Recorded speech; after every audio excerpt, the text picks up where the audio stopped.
جور پدر نشگی بعد التماس.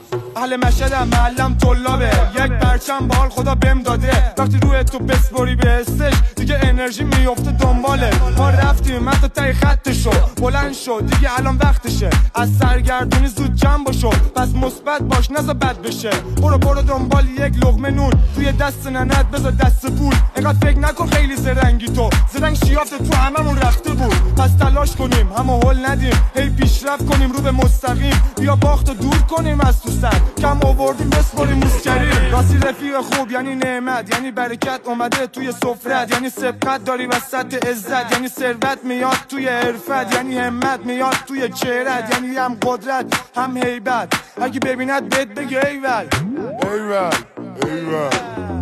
رفیقم این نوکرتم، تا جونم دارم پات وای میستم واسه اینکه آدمی، اما دیگه من سرکوب نزن. پیک